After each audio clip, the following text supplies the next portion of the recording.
வணக்கம்.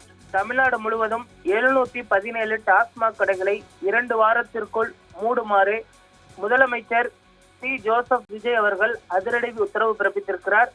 வழிபாட்டு தலங்கள், கல்வி நிலையங்கள், பேருந்து நிலையம் அருகே உள்ள டாஸ்மாக் கடைகளை உடனே மூடுமாறு இந்த ஆணையானது பிறப்பிக்கப்பட்டிருக்கிறது. பொதுமக்கள் நலன் கருதி வழிபாட்டு தலங்கள், கல்வி நிலையங்கள் அருகே 500 மீட்டர் இடைவெளியில் அமைந்துள்ள டாஸ்மாக் கடைகளை மூடுமாறு உத்தரவு பிறப்பிக்கப்பட்டிருப்பது குறிப்பிடத்தக்கது. குறிப்பாக தாவேக அரசு அமைந்ததற்கு பின்பு பல்வேறு முக்கிய அறிவிப்புகளையும் விஜய் வெளியிட்டு வருகிறார். அதன் ஒரு தொடர்ச்சியாக பொதுமக்கள் நலன் கருதி வழிபாட்டு தலங்கள், கல்வி நிறுவனங்கள் மற்றும் பேருந்து நிலையங்கள் அருகில் இருக்கக்கூடிய 500 மீட்டர் வரை அமைந்திருக்கக்கூடிய 717 மதுபான சில்லறை விற்பனை கடைகளை 2 வாரத்திற்குள் மூடுமாறு தமிழ்நாடு முதலமைச்சர் ஜோசப் விஜய் அவர்கள் உத்தரவு பிறப்பித்திருக்கிறார்.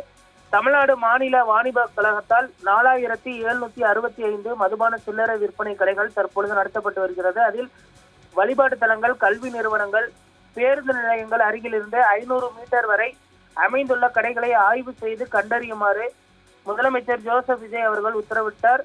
மேற்படி ஆணைக்கிணங்க இந்த 3 தினங்களில் 717 மதுபான சில்லறை விற்பனை கடைகள் செயல்பட்டு வருவது கண்டறியப்பட்டது. பொதுமக்கள் நலனை கருத்தில் கொண்டு வழிபாடு தலங்கள் அருகில் உள்ள 276 கடைகள், கல்வி நிறுவனங்கள் அருகில் உள்ள 186 கடைகள் மற்றும் பேருந்து நிலையங்கள் அருகில் இருக்கக்கூடிய 255 கடைகள் என மொத்தம் 717 மதுபான சில்லறை விற்பனை கடைகளை மூடக்கூடிய உத்தரவு பிறப்பிக்கப்பட்டிருக்கிறது. இந்த உத்தரவிற்கு பொதுமக்களும் அதே போன்று பெண்களும் வரவேற்பு தெரிவித்திருக்கிறார்கள். டாஸ்மாக் கடைகளை படிப்படியாக அந்த மூடக்கூடிய உத்தரவுகளை அடுத்தடுத்து அரசு செய்ய வேண்டும் என்றும், வருமானத்தை பெருக்கக்கூடிய வகையில் கனிம வளங்கள் மற்ற வகையில் வரி உயர்வு உள்ளிட்டவை மூலமாக வருமானத்தை பெருக்குவதற்கான நடவடிக்கைகளை எடுக்க வேண்டும் என்றும் தற்பொழுது பொருளாதார வல்லுநர்கள் தெரிவித்திருக்கிறார்கள்.